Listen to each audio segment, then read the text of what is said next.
আমরা রাজশাহীতে তফসিল ঘোষণার পর থেকে এখন পর্যন্ত কোনো অপ্রীতিকর ঘটনা ঘটেনি। দুই প্রার্থী আমরা বিএনপি বাংলাদেশ জামাত ইসলামী একেবারে সুষ্ঠুভাবে শেষ পর্যন্ত সুন্দরভাবে প্রচারণা করে আসছি। তথাকথিত কে বা কাহারা উস্কানিমূলকভাবে এটা যারা করেছে নিঃসন্দেহে এটা অন্যায় করেছে, কিন্তু আমাদের গোছানো মাঠে আমরা কারো ফাঁদে পা দিব না। এটা হলো 1 নম্বর কথা। 2 নম্বর কথা, আর মাত্র একটা দিন সময় আছে। আমরা কারো রক্ত চক্ষু যেমন পরোয়া করি না, রাজশাহীতে কোনো বিশৃঙ্খলা হবে এটা আমরা করতে দেব না ইনশাআল্লাহ।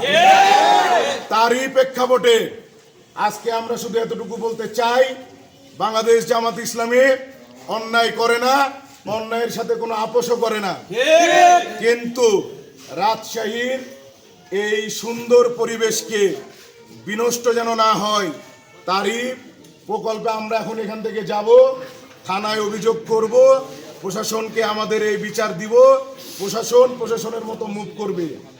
আর আরেকটু বলতে চাই, আমরা 36শে জুলাই আমাদের হাজারো ভাইদের রক্তের বিনিময়ে যে জুলাই নিয়ে আসছি, এই জুলাইকে যদি কেউ কেড়ে নিতে চায়, মানুষের ভোটাধিকার যদি কেউ কেড়ে নিতে চায়, আবার যদি জবরদখল কেউ করতে চায়, তার দাঁত ভাঙা জবাব দেওয়া হবে ইনশাআল্লাহ।